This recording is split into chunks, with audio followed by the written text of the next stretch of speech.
Kalau hari ini kita masih ngobrolin tentang milih mechanical keyboard yang switch-nya paling ringan, selamat berarti kita termasuk generasi manja.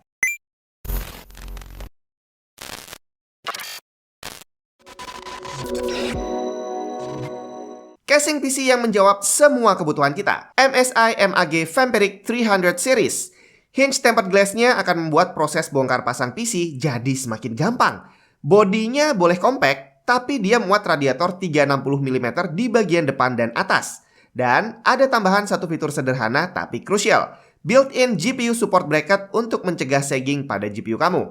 RGB udah pasti. Front panel USB-C juga udah ada. Sekarang tinggal pilih aja mau yang mana. Halo semua, Jun di mana?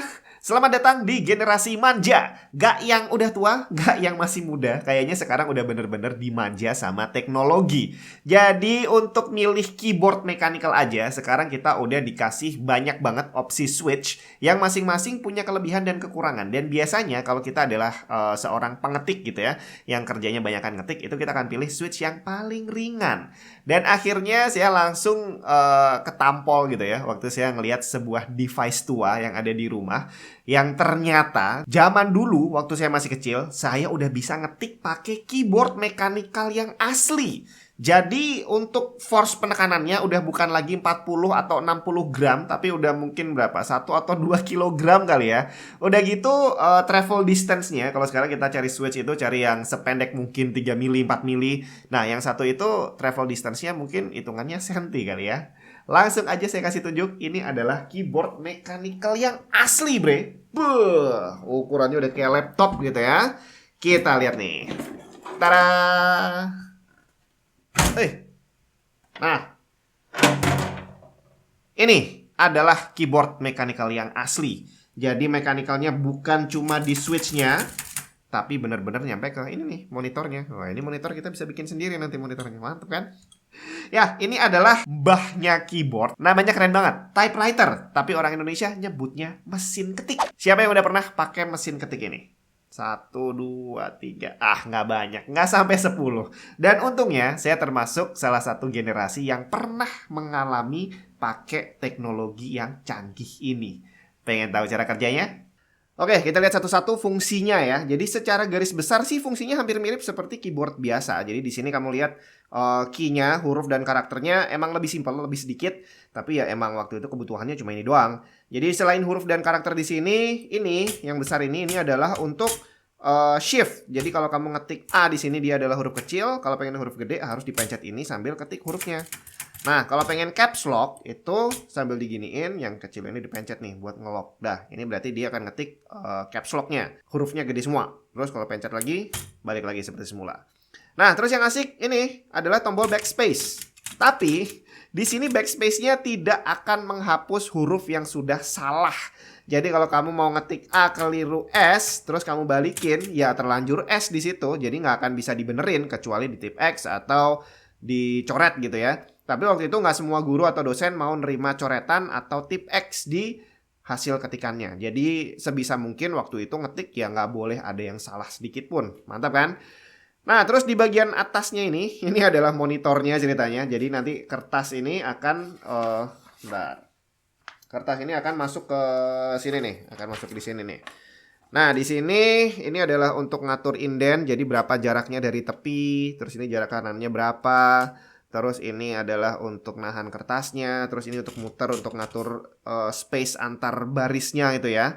Ini dia bisa dibikin per 1, ini 1 gerigi, terus ada angka 1, dia berarti per 2 gerigi, 1,5 itu per 3 gerigi. Jadi ini kalau kamu ngetik di Word itu untuk ngatur spasi antar baris, mau 1 spasi, 1,15, 1,5 gitu kan. Nah, sekarang untuk ngetiknya, kertasnya ditaruh di sini, diputar. Udah, kita tinggal ketik aja. Nah, ini dia sebenarnya fungsinya hanya seperti stem. Jadi kalau kita pencet huruf ini nih, dia akan di sini terus akan ngetik jedek di sini kan. Nah, jadi di sini pita hitam ini adalah tintanya. Jadi dia bisa habis. Tadi saya udah sempat ganti tintanya, aslinya tuh yang ini nih. Jadi ini tinta yang udah puluhan tahun ya. Ini udah bulukan. Tadi sih dibuat ngetik masih bisa, angkanya keluar sedikit gitu kan. Tapi ya udahlah, saya udah beli yang baru. Ini udah saya ganti yang baru. Jadi tadi tangan saya sempat hitam-hitam semua. Sayangnya kok nggak kerekam tadi ya. Secara tadi agak ribet ganti pitanya. Oke, kita langsung praktekin aja ngetiknya. Saya akan coba tulis. Tek. Salah. Baru mulai udah salah. Tuh kan, nggak bisa dibenerin, bre. Ditimpa bisa, tapi akhirnya jadi jelek. Tag and tips. Terus nama saya Jun. Sampai geser-geser. Dan saya, salah lagi.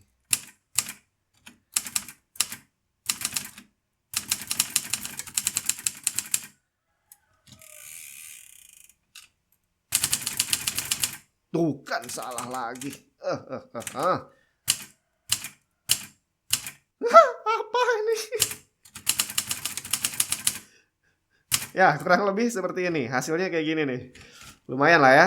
Nah, ini nanti untuk apa namanya pinggirnya, kalau kita di Word kan kita bisa ngatur tuh. Ini biar bisa sama semua rapi atau ada jaraknya. Nah, kalau di sini nanti kamu ya harus pasin manual.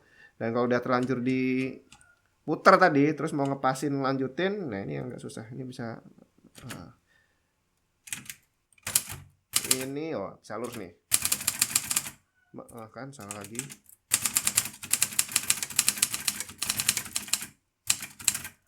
Di gudang udah nggak bisa. Nah, dan sudah lama tidak digunakan. Oke, geser-geser lagi. Nah, kurang lebih seperti itu. Kemudian tantangan selanjutnya adalah kalau kita disuruh ngetik bukan cuma satu, jadi kamu harus nyerahin ini ke 2 orang dosen misalkan. Itu yang agak ribet ya, karena kalau sekarang pakai komputer tinggal ngeprint 2 kali, tapi ini nggak bisa. Mesinnya cuma bisa ngetik 1 lembar doang. Nah, untungnya ada teknologi canggih waktu itu yang namanya adalah ini nih, kertas karbon. Jadi mungkin kamu sering ngeliat ini di apa namanya nota itu ya. Jadi kamu nulis 1, tapi dia akan otomatis terjiplak di lembar kedua. Nah, fungsinya nanti kurang lebih sama kayak gini. Jadi kita pakai kertas yang ini aja. Tuh kan, ini hitam-hitam tadi hanya cuma nyentuh ini. Jadi kalau orang zaman dulu tuh ngetik itu kertasnya ya bisa kotor kayak gini nih. Nggak apa-apa, namanya perjuangan coy. Nah, oke. Kita coba ini nggak lurus, dilurusin dulu. Oke.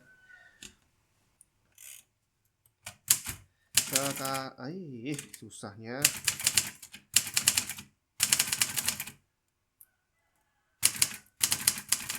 Mengetik 2 kopi menggunakan kertas karbon. Buset, capek banget. Nah, ternyata maaf ya. Ternyata susah juga loh. Salah lagi kan. Ngetik pakai ini. Ya ampun, capek coy. Baru ngetik 2 baris. Nah, tuh kan. Dia langsung otomatis ngejiplak. Jadi ini malah lebih bagus nih hasilnya dari pitanya ini. Nah, cuma ya itu tadi. Ini dia hitam-hitam. Terus tangannya hitam, waktu megang kertasnya gini juga bisa. Tuh kan, jadi kotor semua. Tapi ini menunjukkan kerja keras kita, bre, bahwa untuk ngetik ini effortnya luar biasa. Dan sekarang kita bisa melakukan ini semua pakai keyboard dan PC, dan hasilnya jauh lebih bagus dan lebih lebih cepat, lebih bisa di print sebanyak yang kamu mau. Pokoknya asik banget lah.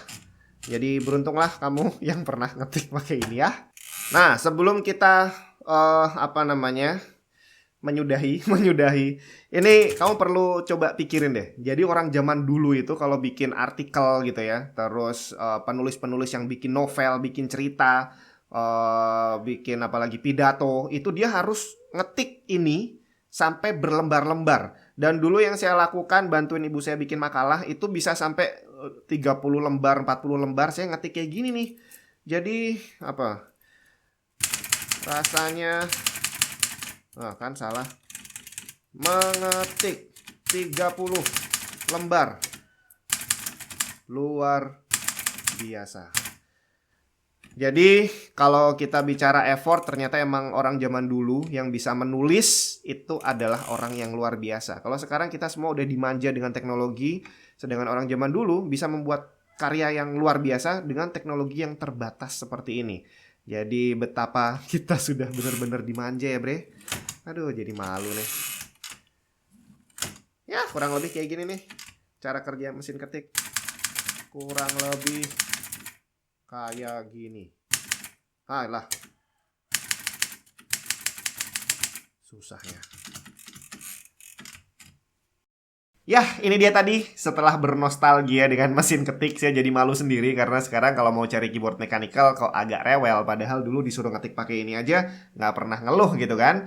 Dan dulu emang bener saya sering banget ngetik pakai ini karena ibu saya dulu sering bikin makalah gitu ya. Dan karena waktunya terbatas, akhirnya saya harus bantuin bisa ngetik pakai ini. Jadi ngetiknya betul-betul hampir perfect lah karena nggak boleh salah sama sekali. Dan beruntunglah kamu yang udah pernah menjalani masa-masa itu di mana kamu sudah bisa melihat beberapa generasi teknologi dari mesin ketik terus sampai komputer zaman dulu sampai yang sekarang pakai mechanical keyboard yang canggih. Dan semoga aja kita semua dikasih umur yang lebih panjang lagi biar kita bisa menyaksikan bagaimana perkembangan selanjutnya dari teknologi keyboard ini nantinya. Kita ketemu lagi di video yang lain. Ketahuan umur ya? Hah? Ketahuan umur. Ketahuan umur.